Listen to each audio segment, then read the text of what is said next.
Jean-Paul Bolette, bonjour. Bonjour à vous. Merci de nous recevoir dans vos beaux locaux ici à Stanford, de plaisir. Green Et vous allez nous parler d'un verviétois, Houget, qui n'est en fait pas vraiment verviétois. En effet, Julien Désiré Houget. Et donc il est né en Seine-et-Loise en 1798. Et il va arriver à Verviers vers 1819. Et c'est un ingénieur, c'est un inventeur aussi. Et il va venir ici sollicité par John Cockerill, plutôt par William Cockerill, le père de John. Et il va commencer à construire des machines. Mais très rapidement, il va s'installer à son compte, comme on dit à l'époque. Et il va développer une industrie qui va perdurer quand même quelques années. Où s'est-il installé à Verviers? Eh bien, Julien Désiré Houget va s'installer dans le quartier de Haudimont, derrière la rue des Messieurs, associé avec Teston. Et là, ils vont fournir une petite entreprise qui ne fonctionne pas mal du tout, qui est à la fois axée sur le développement des machines textiles, mais ils vont aussi, il faut le savoir, ils vont aussi développer la première machine à vapeur, la première machine à locomotion à vapeur à Verviers. Eh bien, ce sera Julien Désiré Houget qui va créer cela vers 1800, 1819, 1820, quelque chose comme cela. C'est un précurseur en somme. Ah oui, mais la plupart des gens là-bas sont à la fois des inventeurs, des précurseurs. Il va aussi développer son industrie en vendant des brevets. Il faut se rendre compte qu'à l'époque, quand on construit des machines, c'est assez facile sur le marché verviétois. Mais si on veut les exporter, vous imaginez, en 1820, les routes ne sont pas ce que c'est aujourd'hui. Et donc, ils vendent des brevets et c'est une manière pour eux de ramener pas mal d'argent, donc de financer leurs différents projets. Puis, très vite, ils seront à l'étroit et ils vont s'installer dans la rue qu'on nomme aujourd'hui rue Fernand Houget. Fernand Houget étant le petit-fils de Julien Désiré, c'est d'ailleurs un bourgmestre aussi de Verviers.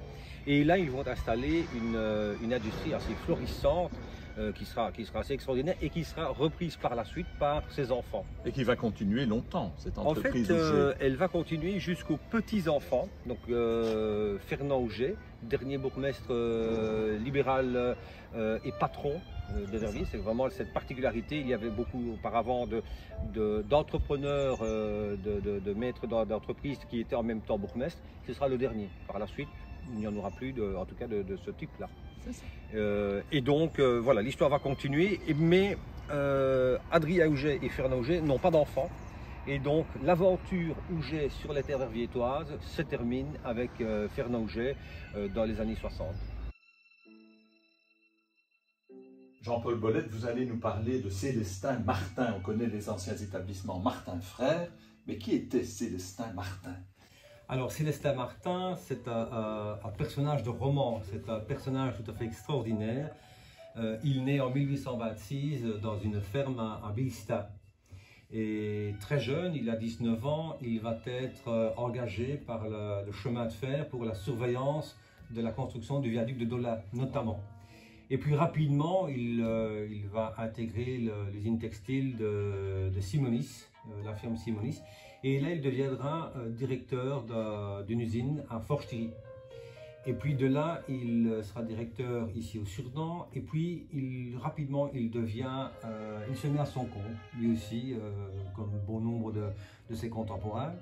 Il a l'esprit d'entreprise. Il a l'esprit d'entreprise, mais pas que. Je vous en dirai un peu plus sur Célestin Martin, qui je crois des personnages verviétois est peut-être mon préféré pour différentes raisons.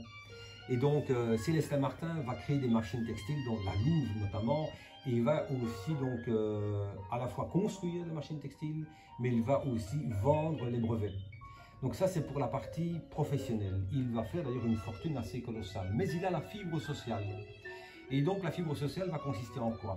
Il souhaite que ses ouvriers deviennent actionnaires. C'est très novateur, ça, comme idée à l'époque. Extrêmement novateur, mais il va rencontrer une opposition du chef, notamment de Fluge, Pierre Fluge.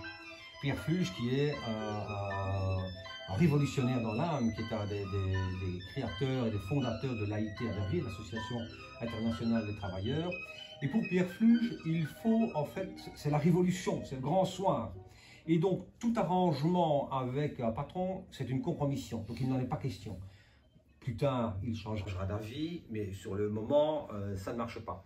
Et donc, ça ne va pas.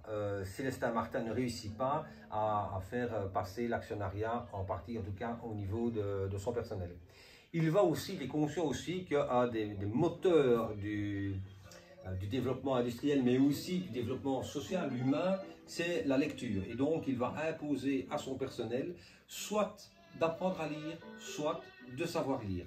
Donc, lire et écrire, ça devient quelque chose de fondamental pour Célestin Martin. Sa fortune étant assez conséquente, il va aussi vouloir créer à Dolin une école laïque pour filles, un petit peu comme Léonie de Warin à la même époque le fera à Liège, mais la commune refuse.